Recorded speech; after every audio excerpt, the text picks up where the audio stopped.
Hi guys, welcome to my channel education file. आप हमारे channel को सब्सक्राइब कर सकते हैं बीएड एंड टीचिंग एग्जाम से रिलेटेड वीडियोज के लिए। प्लेलिस्ट में बहुत सारे वीडियोज हैं और अगर आपको कोई वीडियो सर्च करना है तो आप यहाँ पे जाके सर्च कर सकते हैं और जाते जाते बेल आइकन दबाना ना भूलेगा। Thank you.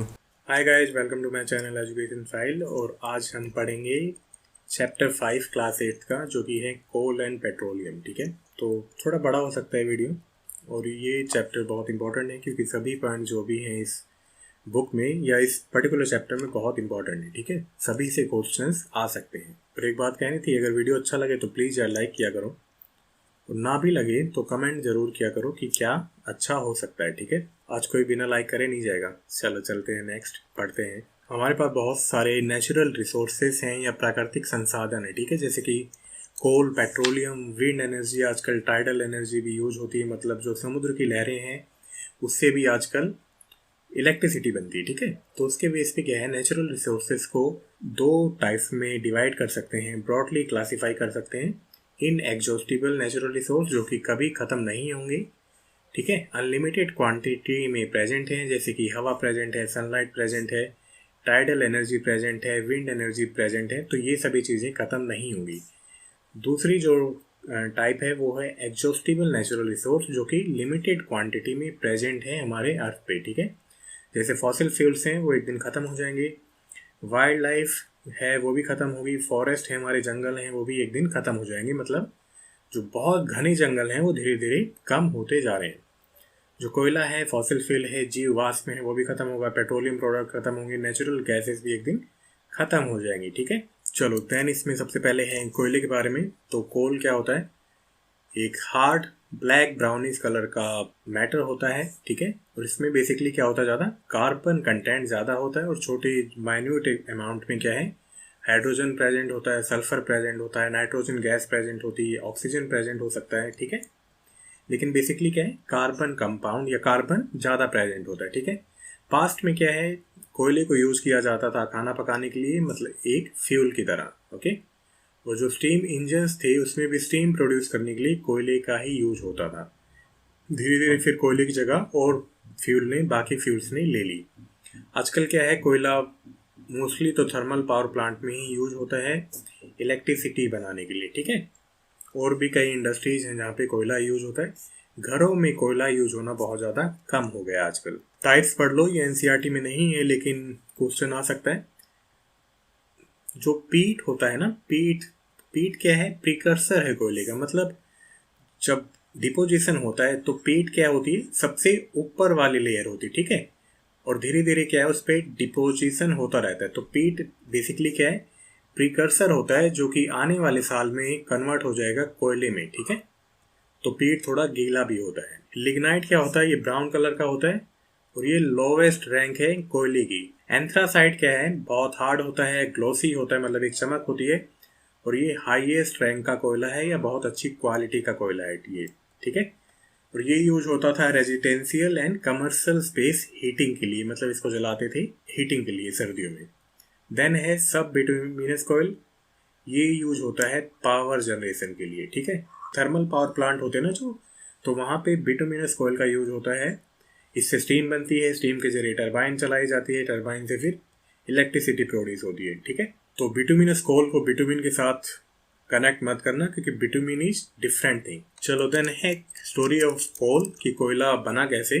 300 मिलियन ईयर्स पहले क्या हुआ, बहुत डेंस जंगल हुआ करता जो कि प्रेजेंट था लो वेटलैंड में। ठीक है, मतलब सपोज ये है तो यहाँ पे बहुत सारे पेड़ थे अर्थ पे। ठीक है, धीरे धीरे क्या हुआ, यहाँ पे फ्लडिंग होने लगी, पानी आने लगा, है ना।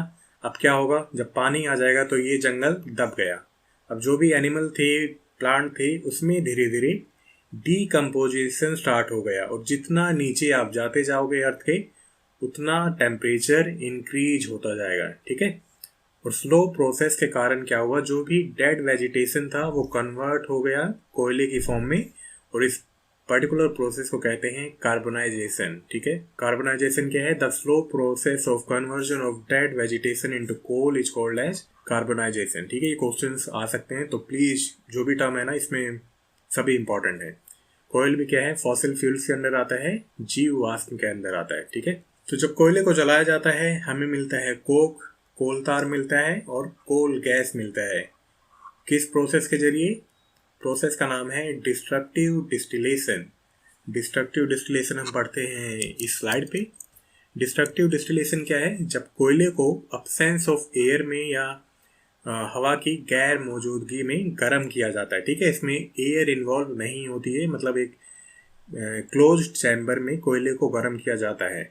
इसको कहते हैं डिस्ट्रक्टिव डिस्टिलेशन। ठीक है, आप इसमें देख सकते हो यहाँ पे क्या है, पाउडर्ड कोयला है, पावर्ड कोयला लिखा है, सॉरी यार, पाउडर्ड है ये। ठीक है, यहाँ पे डी है ये, तो पाउडर्ड कोयला है। जब इसको गर्म करेंगे तो इसमें क्या होते हैं, बहुत सारी वॉलेटाइल गैसेस होती हैं। फिर गर्म करने पे वो अपने मेल्टिंग पॉइंट के अकॉर्डिंग अलग अलग फ्रैक्शन में अपने आप डिस्टिलेशन हो जाता है उनका। ठीक है, तो जब कोयले को गर्म किया जाएगा तो क्या होगा, हमें मिल जाएगा कोल तार जो कि थिक लिक्विड होता है, विस्कस होता है, और हमें मिल जाएगी कोल गैस भी उससे। ठीक है, क्योंकि गैस क्यों निकलेंगी, क्योंकि ये और ज़्यादा वॉलेटाइल है। ठीक है, तो जो भी हल्का होगा, जो भी वॉलेटाइल होगा वो गैस की फॉर्म में चला जाएगा, जो और ज़्यादा वॉलेटाइल नहीं होगा वो हमें कोल तार की फॉर्म में मिल जाएगा।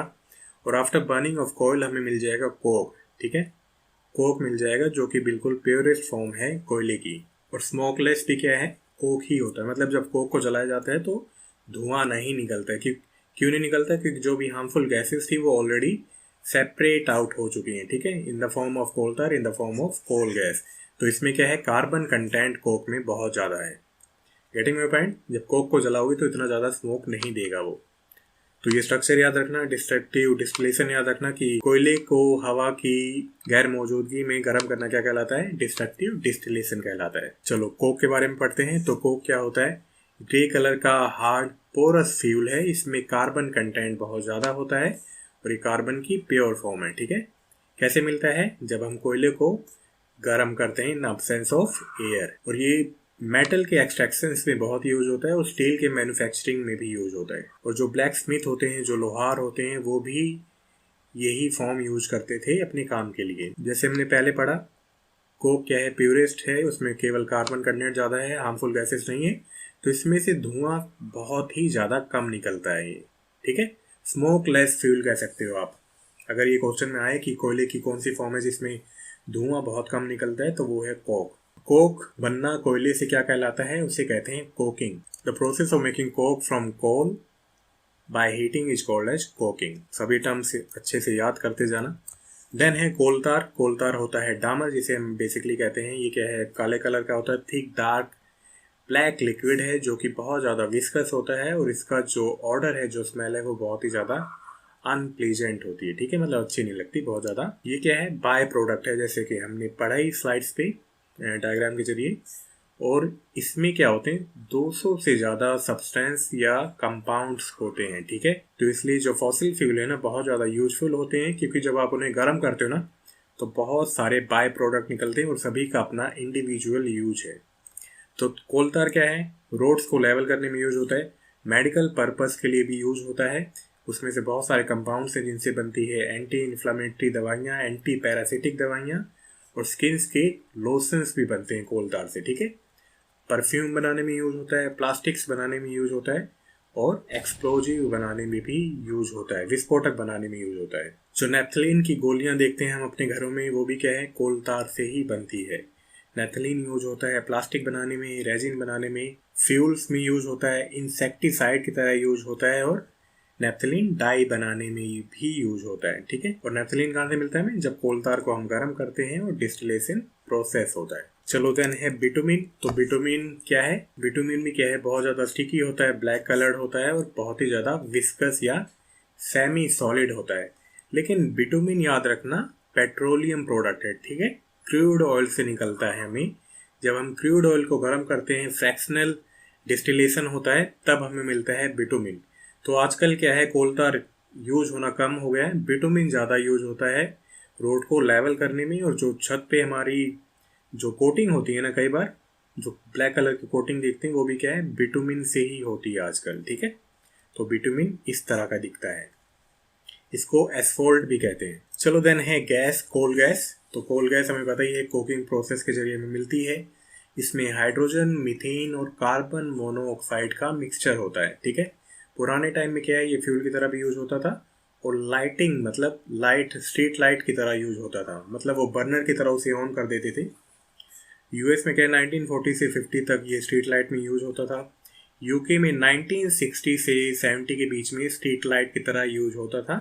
और ये क्या है, बहुत हेल्दी सोर्स है हीटिंग के लिए भी और लाइटिंग के लिए भी, ठीक है। सभी चीज़ें याद रखना, कुछ चीज़ें एनसीईआरटी में नहीं है तो वो चीज़ें एक्स्ट्रा हैं और वो क्वेश्चंस में आती हैं। चलो देन है पेट्रोलियम या क्रूड ऑयल। तो ये क्या है, ब्लैक थिक कलर लिक्विड है जिससे हमें मिलता है petrol, kerosene, diesel, paraffin wax और वैसलीन काइंड ऑफ थिंग। ये सभी क्या है, पेट्रोलियम बेस्ड प्रोडक्ट हैं, ठीक है। तो ये कहाँ से डिराइव है, ग्रीक वर्ड से डिराइव है जिसमें पेट्रा का नाम है रॉक, मतलब पेट्रा का मतलब है रॉक, ओलियम का मतलब है ऑयल, क्योंकि चट्टान से निकलती है, ज़मीन से निकलती है, इसलिए इसको ऐसा नाम दिया गया है। क्रूड ऑयल या पेट्रोलियम क्या है, बेसिकली हाइड्रोकार्बन्स हैं, ठीक है। किससे बने हैं, हाइड्रोजन एंड कार्बन कंपाउंड ज़्यादा है।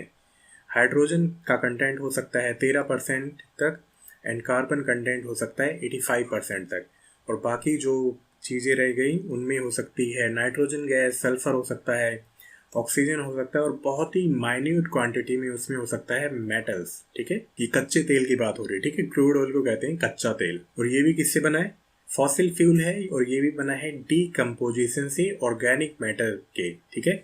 लेकिन ये प्रोसेस क्या है, सी में हुई थी। कोयला कहाँ बना था, नॉर्मल लैंड में बना था, लो वेटलैंड एरिया में बना था। लेकिन पेट्रोलियम या क्रूड ऑयल माना जाता है ये सी में बना था। मोस्टली किससे बना है क्रूड ऑयल, जो प्लैंकटन, एल्गी, तो वो क्या होंगे, बरी हो गए सी बॉटम पे।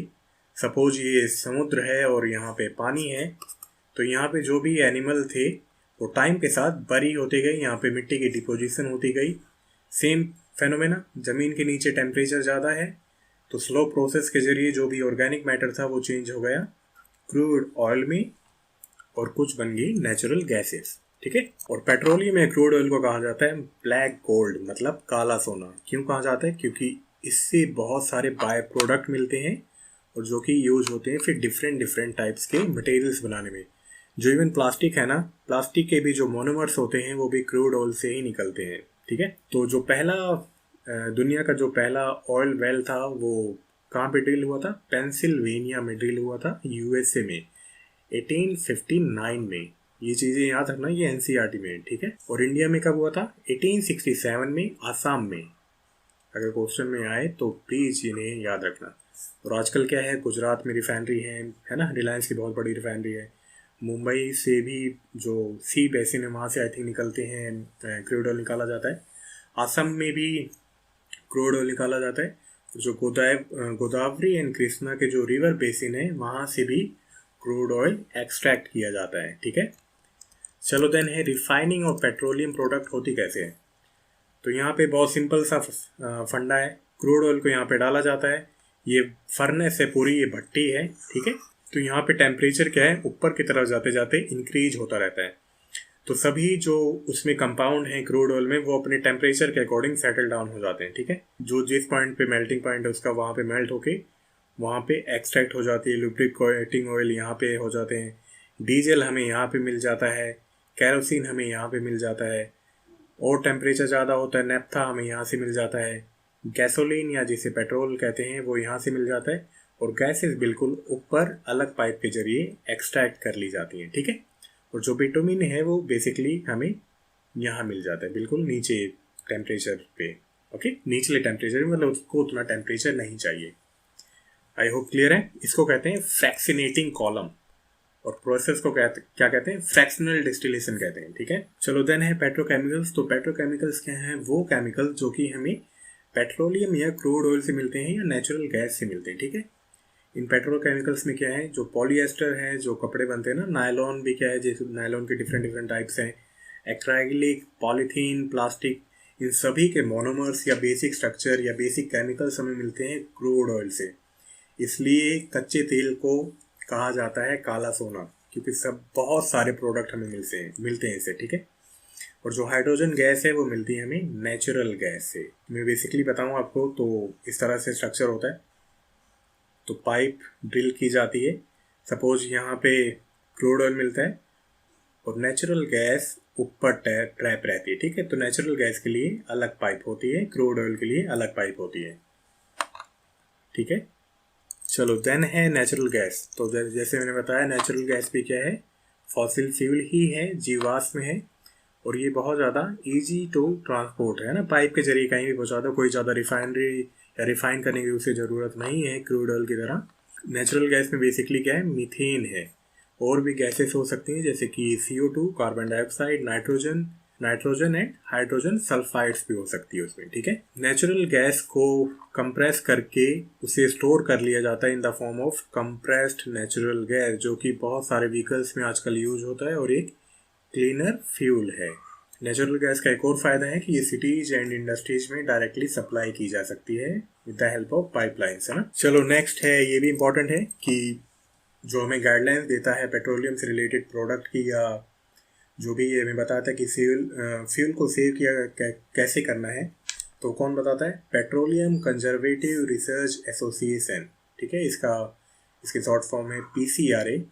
तो यही गाइडलाइंस तय करती है, यही हमें बताती है। जो आप ऐड देखते हो ना कि रेड लाइट पे गाड़ी बंद कर दो, गैस को सिंपल जलाओ, जब यूज ना हो तो उसे बंद कर दो, तो वो सभी गाइडलाइंस हमें कौन बताता है, पेट्रोलियम कंजर्वेशन रिसर्च एसोसिएशन। तो इस वीडियो में इतना ही था। आई होप वीडियो अच्छा लगा हो, इसमें कोई भी पॉइंट छोड़ने वाला नहीं है, कहीं से भी क्वेश्चन आ सकता है, ओके। तो please keep in mind each and every topic, सभी पॉइंट्स को अच्छे से याद रखना, सभी की डेफिनेशंस याद रखना, और सभी की जो टर्म्स हैं, टर्मिनोलॉजी है, उनको प्लीज याद रखना, ओके। मिलते हैं नेक्स्ट वीडियो में। Till then bye bye, take care.